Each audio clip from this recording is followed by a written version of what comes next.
Hi everybody, welcome to Afterburner. I'm Bill Whittle.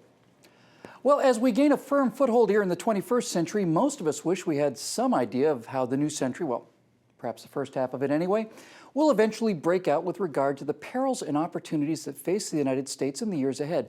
And by that metric, at least, as far as human foresight can see, all roads lead to China. So, in keeping with PJTV's newest special series, Made in China, I thought we'd take a brief, high-altitude look at the relationship between our two countries, and you can look for the Made in China series at the PJ store soon. Now, one of the toughest things for those of us in our young nation to grasp is the age of China. The Jia dynasty in the Yellow River Basin began 4,000 years ago. For a country that's still a decade shy of a quarter millennia, it's hard to imagine a nation that's had as much history before the birth of Christ as it's had afterwards. I don't think an American can understand China unless you start with its age, because for virtually all of those 4,000 years, China has been civilized, at least by the standards of most of the surrounding cultures, with a complex economy and government. The cultural mindset of China is a very long, very straight line into the distant past, a virtually unbroken path of prosperity and power and riches that was snapped like a twig just this morning by the standards of the Chinese memory, by the humiliations inflicted upon it by the upstart barbarians from the West in the past 200 years or so. One of those upstart barbarian countries has been the center of Chinese attention since the formation of the modern Chinese communist state established by Mao Zedong in 1949. We Americans see China as a nation suddenly on the rise. China sees itself as a nation that had dominated the world throughout its entire history, only now starting to recover its rightful place as the center of the world.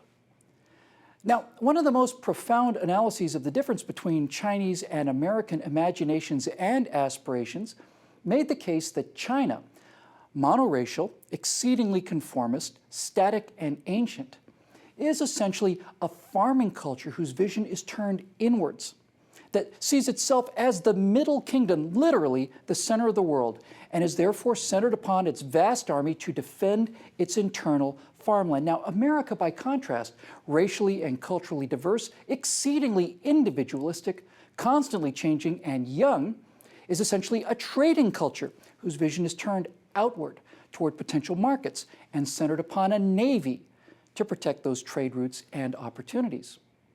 China's cultural strength, conformity, obedience, hard work, the willingness to endure privation, and sheer raw economic power of 1.3 billion people have catapulted China in a mere 2 generations from the Stone Age to the world's largest economy, at least as measured by purchasing power parity.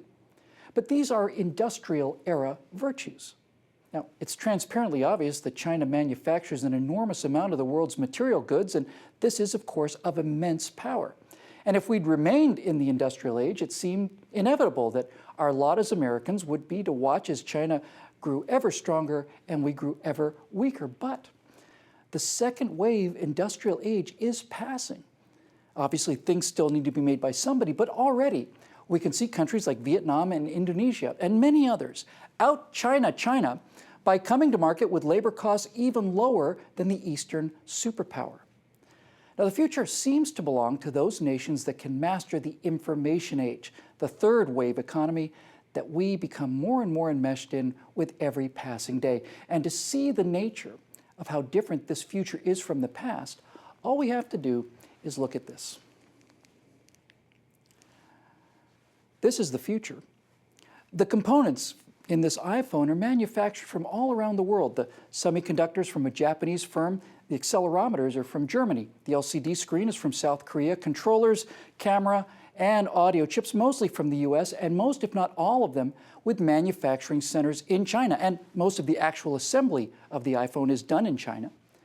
But the iPhone is an American product, and Apple Computer, based in Cupertino, California, is the world's first trillion-dollar company. The bulk of the money goes to the company that came up with the idea, a company that just a few days ago took another step toward world-changing innovation that may further change our lives and generate a new, few $100 billion in revenues. In the industrial era, the individual has no measurable impact on the economy whatsoever, but in the information age, a couple of guys in a garage can change the world.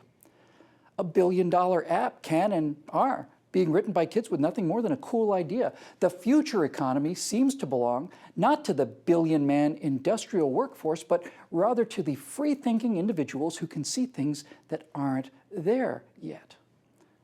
That's us.